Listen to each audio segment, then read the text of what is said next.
प्यारे बच्चों, हमारा आज का विषय है अकबर की राजपूत नीति। अकबर मुग़ल वंश का एक महान शासक था। हुमायूं की मृत्यु हो जाने के पश्चात छोटी उम्र में उसको मुग़ल साम्राज्य का राज सिंहासन संभालना पड़ा।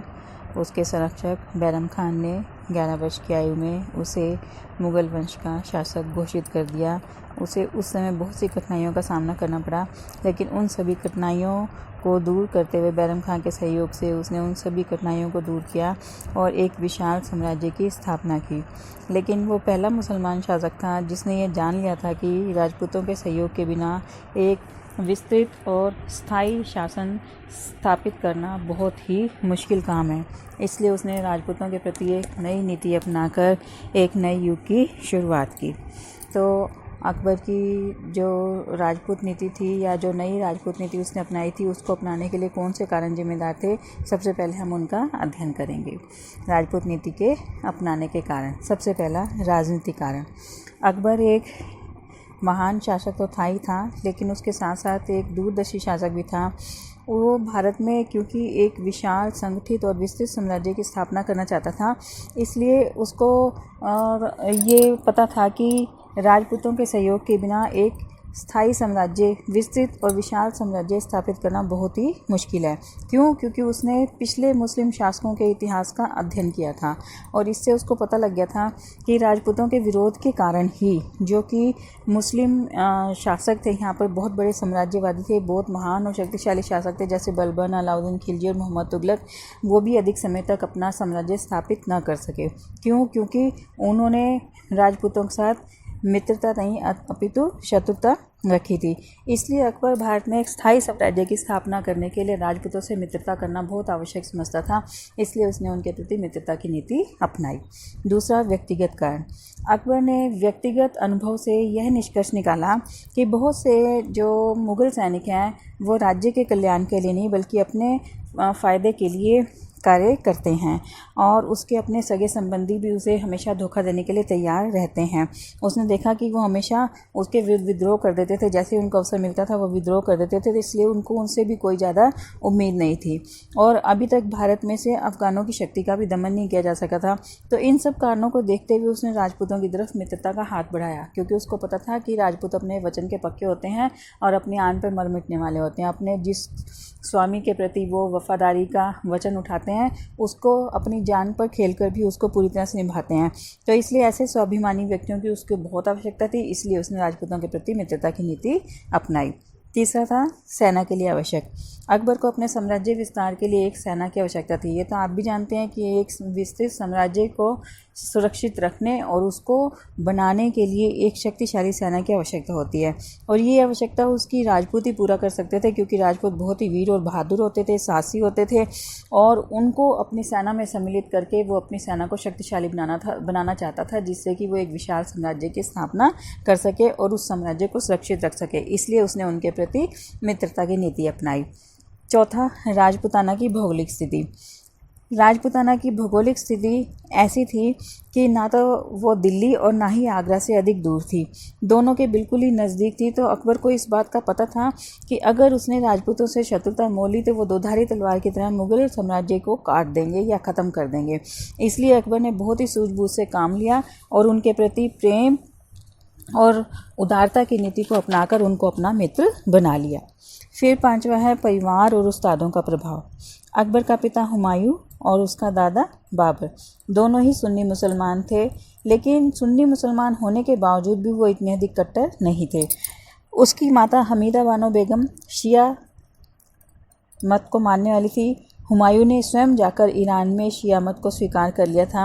इसलिए उन सभी की उदार भावनाओं का अकबर के ऊपर गहरा प्रभाव पड़ा।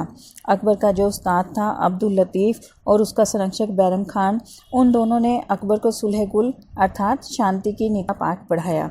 इससे उसने प्रभावित हुआ और प्रभावित होकर उसने राजपूतों के प्रति उदारता का व्यवहार किया या उदारता की नीति को अपनाया और उनको अपना मित्र बना लिया। फिर छठा है अबुल फजल की विचारधारा। अकबर का दरबारी इतिहासकार था अबुल फजल। उसने अकबर को एक नई विचारधारा दी। उसने इसमें तैमूरी और सूफी सिद्धांतों को सम्मिलित किया। अबुल फजल ने अकबर को परमात्मा द्वारा भेजा गया तथा राज्य को पितामह बताया है। उसने कहा कि ये अकबर को परमात्मा ने भेजा है और इस राज्य का वो पितामह है। इसकी देखभाल करना, इसकी सुरक्षा करना, इसका कल्याण का कार्य करना सब किसकी जिम्मेदारी है? अकबर की जिम्मेदारी है। उसने उसको कहा कि सम्राट अपनी प्रजा के सभी लोगों के लिए उत्तरदायी होता है, चाहे वो मुस्लिम है चाहे वो गैर मुस्लिम है, उन सबके कल्याण के लिए राजा उत्तरदायी होता है। उसे समान भाव से बिना किसी भेदभाव के शासन करना चाहिए और सबको एक समान समझना चाहिए। अकबर ने सुलह कुल की नीति अपनाई और सबके साथ एक जैसा व्यवहार किया और इसी में उसने राजपूतों के साथ मित्रता की नीति को अपनाकर उनको हमेशा के लिए अपना मित्र बना ली। ठीक है, ये थे कारण। फिर उसके बाद राजपूत नीति की विशेषताएं क्या थी? जब उसने राजपूत नीति अपनाई तो उसकी विशेषताएं क्या थी? सबसे पहला है राजपूतों से विवाह संबंध। अकबर ने राजपूतों को अपना बनाने के लिए उनके साथ वैवाहिक संबंध स्थापित किए। सबसे पहले उसने 1562 ईस्वी में अंबर के शासक भारमल कछवाहा की बेटी के सामने विवाह का प्रस्ताव रखा, जो दोनों ने इसे आसानी से स्वीकार कर लिया। अकबर ने भी इसे स्वीकार कर लिया। इस विवाह से भारतीय इतिहास में एक नए युग की शुरुआत हुई। अकबर की इसी पत्नी से जहांगीर का जन्म हुआ, जो कि बाद में मुगल वंश का सम्राट बना।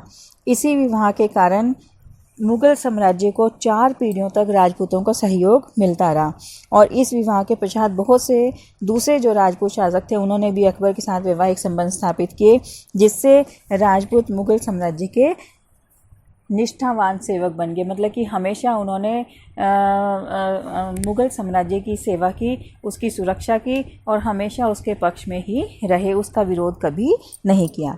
दूसरा, राजपूतों को उच्च पद। अकबर ने राजपूत नीति अपनाने के पश्चात राजपूतों को उच्च पदों के ऊपर नियुक्त करना शुरू कर दिया। अकबर से पहले क्या होता था, जितने भी मुस्लिम शासक थे उन्होंने जितने उच्च पद थे उन सभी पर मुसलमानों को ही नियुक्त किया था। राजपूतों को योग्यता होने के बावजूद भी उन पदों पर कभी नियुक्त नहीं किया जाता था। उनके साथ सौतेला व्यवहार किया जाता था। उनसे छोटे छोटे काम करवाए जाते थे, जैसे पानी भरने का काम करवाया जाता था या लकड़ियाँ काटने का काम करवाया जाता था। जो निम्न वर्ग के काम थे वो उनसे करवाए जाते थे, चाहे उनमें योग्यता थी। लेकिन अकबर ने राजपूतों को मुसलमानों के समान पदों पर नियुक्त किया। योग्यता होने के बावजूद अगर मुसलमान और राजपूत दोनों एक पद के लिए खड़े होते थे तो जो योग्य होता था उसी को उस पद पर नियुक्त किया जाता था। उसने दोनों को समान अधिकार दिए, चाहे मुसलमान थे चाहे राजपूत थे, उनको एक समान अधिकार प्रदान किए। उसके दरबार में बहुत से हिंदू और राजपूत उच्च पदों पर नियुक्त थे, जिनमें से राजा भगवान दास, राजा मान सिंह, उदय सिंह, बीरबल, टोडरमल आदि थे प्रमुख, जो कि महत्वपूर्ण पदों पर नियुक्त किए गए थे। अकबर के इस व्यवहार से राजपूत बहुत अधिक खुश हुए और वो अकबर के पूर्ण निष्ठावान सेवक बन गए। फिर है धार्मिक स्वतंत्रता। अकबर ने राजपूत नीति के अंतर्गत हिंदुओं को पूर्ण धार्मिक स्वतंत्रता प्रदान की। उनसे पहले हिंदुओं को अपने पूजा पाठ इत्यादि करने की इतनी आज़ादी नहीं थी। उनके ऊपर बहुत से प्रतिबंध लगाए गए थे। वो तीर्थ यात्रा पर नहीं जा सकते थे, उनको तीर्थ यात्रा कर देना पड़ता था, उनको जिज़्या कर देना पड़ता था।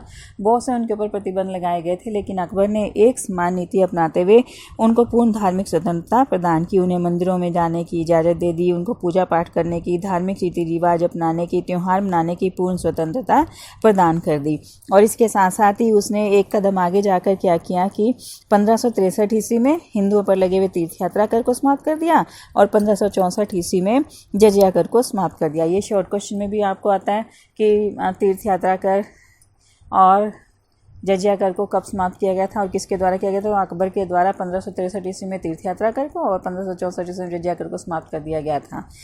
फिर जो उसने नए मंदिर बनवाने के लिए भी उनको छूट दे दी। अकबर ने कभी भी अपने युद्धों को जिहाद का नाम नहीं दिया था। जिहाद से क्या अभिप्राय, ये भी शॉर्ट क्वेश्चन ऐसा है कि धर्म युद्ध को जिहाद का नाम देते थे। मुस्लिम अगर हिंदुओं के विरुद्ध युद्ध करते थे तो उसको जिहाद का नाम देते थे, जिससे मुसलमानों में जोश बढ़ जाता था और पूरे जोश के साथ वो अपने शत्रुओं के साथ युद्ध करते थे। लेकिन अकबर ने कभी भी अपने युद्धों को जिहाद का नाम नहीं दिया और युद्ध के दौरान उसने कभी भी मंदिरों को पवित्र नहीं किया, ना ही मंदिरों को तोड़ा। इससे क्या हुआ कि जो राजपूत थे वो उसके अधीन हो गए और उसके इस अच्छी नीति से उसके परम सेवक सेवक बन गए। अकबर ने राजपूतों के दिलों को जीत लिया और जो राजपूत थे वो मुगल साम्राज्य के लिए अपना सब कुछ बलिदान करने के लिए तैयार हो गए, अपनी जान देने के लिए भी तैयार हो गए। फिर है राजपूत राज्यों को आंतरिक स्वतंत्रता। अकबर ने अपने शासनकाल में राजपूतों के साथ अच्छा व्यवहार किया और उनको पूर्ण स्वतंत्रता प्रदान की। उसने कभी भी उनसे वार्षिक खिराज कर नहीं लिया। उन्हें मुगल दरबार में बेशक से उपस्थित होना पड़ता था, उनको वार्षिक कर भी देना पड़ता था, और लेकिन कभी भी अकबर ने उनके आंतरिक मामलों में हस्तक्षेप नहीं किया। इस नीति से राजपूत जो थे वो उसके प्रति निष्ठावान सेवक उसके बन गए और उसने उनका दिल जीत लिया। 5वां है शत्रु राजपूत शासकों से युद्ध। अकबर ने बेशक से राजपूतों के प्रति मित्रतापूर्ण नीति अपनाई, लेकिन उन शासकों ने जिसने कि उसकी अधीनता स्वीकार नहीं की थी उनके प्रति उसने अपने युद्ध नीति को जारी रखा। जिन्होंने अपनी अधीनता उसकी अधीनता स्वीकार कर ली थी उनको उसने कभी भी परेशान नहीं किया, लेकिन जिन्होंने नहीं की थी, जैसे मेवाड़, रणथंभौर और कालिंजर के शासक थे, उसने उनके प्रति अपनी युद्ध नीति को जारी किया और अकबर ने रणथंभौर और कालिंजर के राज्यों को पराजित करके अपने अधीन कर लिया। लेकिन मेवाड़ के साथ अंत तक उसका संघर्ष जारी रहा और उसने पराजित शासकों के साथ भी उदारता का व्यवहार करके उनको अपना अच्छा मित्र बना लिया। तो इस तरह से राजपूत नीति के द्वारा उसने अपने साम्राज्य को भी सुरक्षित कर लिया और राजपूतों को भी अपना मित्र बना लिया। फिर राजपूत नीति के परिणाम क्या निकले। अकबर की राजपूत नीति के बहुत अच्छे परिणाम निकले। मुगल साम्राज्य के लिए तो वो एक वरदान की तरह सिद्ध हुई। जब तक अकबर के उत्तराधिकारियों ने राजपूतों के साथ मैत्रीपूर्ण संबंध बनाए रखे तब तक तो मुगल साम्राज्य अपने प्रगति के शिखरों पर चढ़ता रहा, लेकिन जब औरंगजेब ने राजपूतों के विरुद्ध शस्त्र उठाए तो उसके बाद राजपूतों ने मुगल साम्राज्य की ईंट से ईंट बजा दी और मुगल साम्राज्य को पतन की तरफ धकेल दिया। अब राजपूत नीति के जो परिणाम निकले अकबर के वो क्या हैं वो आपको बताती हूँ। सबसे पहला है राजपूत मुगल साम्राज्य के रक्षक बन गए। ये तो आपको पता ही है कि राजपूत जो कि सबसे ज़्यादा बड़े मुसलमानों के शत्रु थे, लेकिन अकबर के उदार व्यवहार के कारण वो मुगल साम्राज्य के संरक्षक बन गए थे। उन्होंने मुगल साम्राज्य की रक्षा के लिए अपने लहू की अंतिम बूंद तक बहा दी और इस प्रकार मुगल साम्राज्य को स्थिर और स्थायी बनाने में राजपूतों ने अपना महत्वपूर्ण सहयोग दिया। दूसरा, मुगलों की सैन्य शक्ति में वृद्धि। राजपूतों के सहयोग से मुगलों की सैनिक शक्ति में भी वृद्धि हो गई, जिससे भारत के उत्तर पश्चिमी प्रांतों, दक्षिण, गुजरात और कश्मीर आदि के क्षेत्रों को विजित करने में उसको मदद मिली। राजपूतों के सहयोग से अकबर को भारत के लगभग 50,000 से भी अधिक अच्छे घुड़सवारों की सेवा मिल गई और एक वीर जाति को मित्र बनाकर अकबर ने अपनी सैनिक शक्ति में वृद्धि करके मुगल साम्राज्य को संरक्षित किया। फिर उसके बाद है मुगल साम्राज्य का विस्तार। जब अकबर शासक बना था उसकी उम्र भी छोटी थी और उसके पास एक नाम मात्र का शासक था, लेकिन जब उसकी मृत्यु हुई तो उसके पास विश्व का सबसे बड़ा और सबसे धनी, सबसे शक्तिशाली साम्राज्य था। इतनी जो सफलता उसे मिली थी उसका मुख्य कारण राजपूतों की सच्ची सेवा थी, क्योंकि राजपूतों ने पूर्ण उसको सहयोग दिया था। उसके प्रयासों के द्वारा उनसे मित्रता स्थापित की और इसीलिए वो एक विशाल साम्राज्य की स्थापना कर सका, जो कि राजपूतों की सच्ची सेवा थी। फिर है मुगल साम्राज्य की प्रगति। अकबर की राजपूत नीति के कारण मुसलमानों और राजपूतों के बीच चला आ रहा लगभग 350 वर्षों से पुराना संघर्ष समाप्त हो गया। अब एक नए युग की शुरुआत हुई। मुगल साम्राज्य में शांति और व्यवस्था की स्थापना हुई। इस वातावरण के कारण कृषि और व्यापार को भी खूब प्रोत्साहन मिला, क्योंकि अब शांति और सुरक्षा थी तो इसलिए कृषि और व्यापार को भी प्रोत्साहन मिला। इससे देश की आर्थिक स्थिति में सुधार हुआ और लोग भी समृद्ध हुए। फिर है हिंदू मुस्लिम एकता। अकबर से पहले हिंदू और मुसलमानों में बहुत शत्रुता थी, एक दूसरे के खून के प्यासे थे। जैसे ईंट और घड़े की शत्रुता होती है वैसे ही हिंदुओं और मुसलमानों की शत्रुता थी, लेकिन इसी शत्रुता के कारण भारत को लंबे समय तक बहुत सी मुश्किलों का, कठिनाइयों का सामना करना पड़ा और अकबर की जो राजपूत नीति थी उसके द्वारा राजपूतों और मुसलमानों में लंबे समय से जो संघर्ष चला आ रहा था वो समाप्त हो गया और उनको एक दूसरे के निकट आने का अवसर प्राप्त हुआ, जिससे उनमें प्रेम उत्पन्न हुआ और इससे भारतीय इतिहास में भी एक नया मोड़ आया। फिर है कला और साहित्य के क्षेत्र में विकास। राजपूतों और मुसलमानों को भवन निर्माण कला, चित्रकला, संगीत कला से बहुत अधिक प्रेम था। राजपूत और मुस्लिम विचारधाराओं के मेल से कला के क्षेत्र में महत्वपूर्ण परिवर्तन हुआ। इससे साहित्य के विकास को भी बल मिला। कई मुसलमान लेखकों ने हिंदी साहित्य की रचना की और हिंदू लेखकों ने फारसी साहित्य को लिखा। तो इस तरह से कला तथा साहित्य का भी विकास हुआ। राजपूतों में एकता नहीं रही। अकबर ने बहुत सी राजपूत रियासतों से विवाह संबंध स्थापित कर लिए थे, जिससे राजपूतों की एकता को गहरा आघात पहुंचा। और जब अकबर ने 1568 ईस्वी में मेवाड़ की राजधानी चित्तौड़ को अपने अधीन किया तो किसी भी राजपूत रियासत ने मेवाड़ का साथ नहीं दिया। मेवाड़ अकेला ही मुगलों के साथ संघर्ष करता रहा। यदि दूसरे जो राजपूत शासक थे वो मेवाड़ का साथ दे देते तो हो सकता था कि स्थिति में परिवर्तन आता या कुछ और ही होता इतिहास, और अकबर के लिए चित्तौड़ को विजय करना मुश्किल होता। लेकिन उनमें अब एकता नहीं रही थी, इसलिए उन्होंने उसका साथ नहीं दिया और चित्तौड़ के ऊपर अकबर का अधिकार हो गया। फिर है प्रशासनिक सुधार। प्रशासनिक कार्यों में कहा जाता है कि हिंदू बहुत ज़्यादा योग्य थे, क्योंकि हिंदू यहीं के निवासी थे। उनको पता था कि यहाँ की स्थितियाँ कैसी, यहाँ के रीति रिवाज क्या है, यहाँ पर लोगों के ऊपर किस प्रकार से शासन किया जा सकता है। तो इन कार्यों में हिंदू बहुत अधिक योग्य थे। लेकिन अकबर से पहले किसी भी मुस्लिम शासक ने हिंदुओं को इन पदों पर नहीं बिठाया और ना ही उनकी सेवाएं ली, इसलिए ना ही उनको इसका लाभ मिला। लेकिन अकबर ने उनकी सेवाएं प्राप्त करके उन्हें योग्यता के आधार पर प्रशासन के महत्वपूर्ण पदों पर नियुक्त किया, और जिससे उसके साम्राज्य में बहुत ही महत्वपूर्ण सुधार हुए। जैसे उसने राजा टोडरमल को अपना दीवाने आला बनाया था, जिसने भू राजस्व व्यवस्था में महत्वपूर्ण सुधार किए, जिससे अकबर अपनी प्रजा को अच्छा प्रशासन दे सका और वो राजपूतों के सहयोग के द्वारा लंबे समय तक यहाँ पर शांतिपूर्ण वातावरण में लंबे समय तक अपना शासन प्रबंध चला सका।